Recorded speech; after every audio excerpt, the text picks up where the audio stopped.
ಚೆನ್ನಾಗಿ ಇದನ್ನು ಕಲಿಸ್ಕೊಂಡು ಪೇಸ್ಟ್ ಮಾಡ್ಕೊಳ್ಬೇಕು. ಇದನ್ನು ಏನು ಮಾಡಬೇಕು, ಮುಖಕ್ಕೆ ಮಾಸ್ಕ್ ಆಗಿ ಹಚ್ಕೊಳ್ಬೇಕು. 15 ನಿಮಿಷದ ನಂತರ ಇದನ್ನು ತಣ್ಣೀರಿನಿಂದ ತೊಳೆದುಕೊಳ್ಬೇಕು. ಇಲ್ಲಿ ಅಕ್ಕಿ ಹಿಟ್ಟು ಕೂಡ ಏನಂತಂದರೆ ಡೆಡ್ ಸೆಲ್ಸ್ ತೆಗೆಯಲು ಸಹಾಯ ಮಾಡುತ್ತೆ. ಈ ಪೇಸ್ಟು ನಮ್ಮ ಚರ್ಮಕ್ಕೆ ಆಂಟಿ ಏಜಿಂಗ್ ಗುಣ ಕೊಡುತ್ತೆ. ಅಂದರೆ ಚರ್ಮ ಹೆಂಗಾಗಿ ಕಾಣಿಸುತ್ತೆ, ಲೂಸ್ ಸ್ಕಿನ್ ಏನಿದೆಯಲ್ಲ, ಅಂದರೆ ಜೋತ್ ಬೀಳ್ತಕ್ಕಂಥ ಚರ್ಮ ಅದು ಟೈಟ್ ಆಗುತ್ತೆ. ಹೀಗೆ ಬಳಸುತ್ತಾ ಹೋದರೆ ಪಿಗ್ಮೆಂಟೇಷನ್ ಕೂಡ ಕಡಿಮೆ ಆಗುತ್ತೆ. ನಮ್ಮ ಚರ್ಮ ಕ್ಲೀನ್ ಆ್ಯಂಡ್ ಕ್ಲಿಯರ್ ಆಗುತ್ತೆ. ಬ್ಲ್ಯಾಕ್ ಹೆಡ್ಸ್ ಆಗಿರ್ಬೋದು, ಪಿಂಪಲ್ಸು, ಇವೆಲ್ಲ ಏನಂತಂದರೆ ನಿವಾರಣೆ ಆಗುತ್ತವೆ.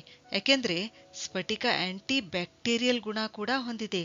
ಇನ್ನು ಇದರಲ್ಲಿರ್ತಕ್ಕಂಥ ಆಂಟಿಸೆಪ್ಟಿಕ್ ಗುಣ ಏನಂತಂದರೆ, ಇದು ಶೇವ್ ಮಾಡಿದ ಮೇಲೆ ಏನು ಮಾಡ್ತಾರೆ, ಇದನ್ನು ಸ್ಫಟಿಕದಿಂದ ಉಜ್ಜುತ್ತಾರೆ. ಸ್ಫಟಿಕ ತುಂಬಾನೇ ಕಡಿಮೆ ಬೆಲೆಯಲ್ಲಿ ಸಿಕ್ಕರೂ ಕೂಡ ಏನಂತಂದರೆ ಇದರಲ್ಲಿ ಆಂಟಿ